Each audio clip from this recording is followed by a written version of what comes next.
Good morning everyone. I'm here today to show you how to make a delicious green smoothie. Now don't recoil in horror and go, green smoothie, what do I want to have a green smoothie for? You want to have a green smoothie because they taste delicious and of course they're incredibly healthy as well, and a really wonderful way to start the day and help to keep you going, give you some energy and make you feel really good, which is, can't ask much more from your food really, can you? Taste delicious, make you feel good, really healthy. Sorted. Okay, so let's have a look. I have actually got a super duper Vitamix blender because I use mine all the time. But you can make this green smoothie in a normal smoothie maker blender kind of machine. It's absolutely fine. I've done that many times. So don't use that excuse either, please. Thank you very much. Let's get started then. Let's go straight to the green stuff, shall we? So green stuff is good for us, full of antioxidants, vitamins, minerals, chlorophyll, good for our blood, good for our liver, good for detoxing, tastes delicious.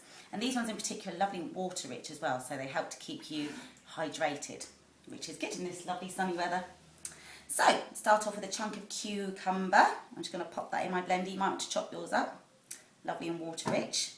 Some delicious kiwi, great for your digestion, full of vitamin C, good source of fibre for your bowels.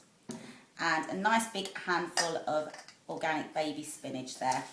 Nice source of iron, vitamin C, and a bit of roughage for those bowels. Okay, what next? I'm going to put in some romaine lettuce leaves. Again, more green.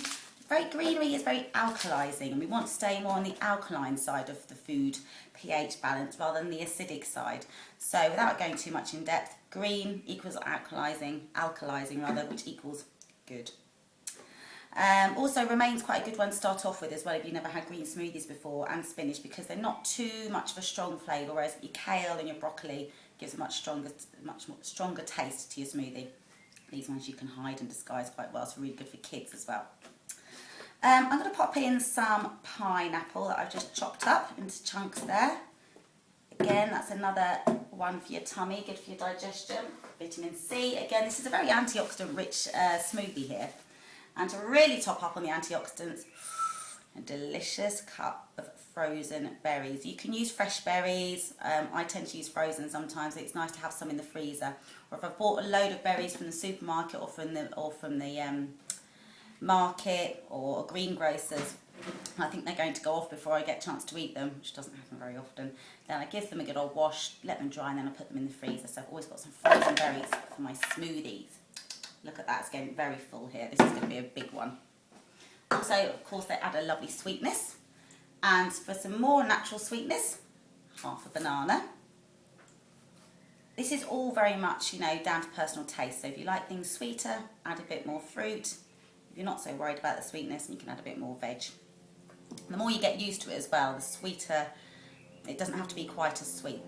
So I'm going to put half a banana in, and you can always taste it anyway, can't you? Go, oh no, it's not sweet enough, I need to pop a bit more banana in or add some dates. As it's a green smoothie, I'm going to add some more green things. I really like to start adding superfoods and vitamins and extra minerals and oils and seeds and all sorts of things to my smoothie, because I just think, we're all busy, and if you can get all your bits and bobbins in your smoothie in the morning, good to go, without having to go, oh, I haven't had this vitamin, or I haven't taken that superfood. Chuck it all in your smoothie. So I'm going to go for some wheatgrass here. So a big teaspoon, I suppose. In goes the wheatgrass. In goes my spirulina powder. Now these are wonderful sources of antioxidants, good for energy. Spirulina, great source of protein as well, calcium, all that lovely chlorophyll, which is great for our blood, and they really do give you a good energy kick as well. Nice, healthy, good feeling energy kick, not like a coffee and a slice of cake where you're like, ooh, and that's not a very nice energy kick to kind of have, really, is it? Also, I'm going to add in here, I have flaxseed or linseed oil here, and this is for your omega-3s, essential fatty acids. So I'm going to put, I don't really do measuring, just put a big glug of that in.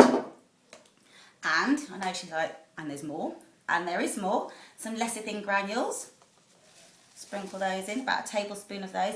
These work really well with the oils. They work well together. So the lecithin granules act as an emulsifier to help the oils work well in your body, and they've got choline in, which is really good brain food. Believe you me, I need as much brain food as possible. And because I want this to be like a good brunch and to keep me going for longer, I'm going to add a nice big handful, you can see there, of almonds, soaked almonds. Soaked some of those overnight. So they're a bit softer and also they're easier to digest if you soak them. Almonds for the magnesium, calcium, good source of protein and fibre, and your good healthy oils as well, so get those in there. Big glug of water. See how we get on with that. Now, this is quite horrendously noisy. So let's see how we get on. I think I'm just going to pause you for a second, okay? I'll be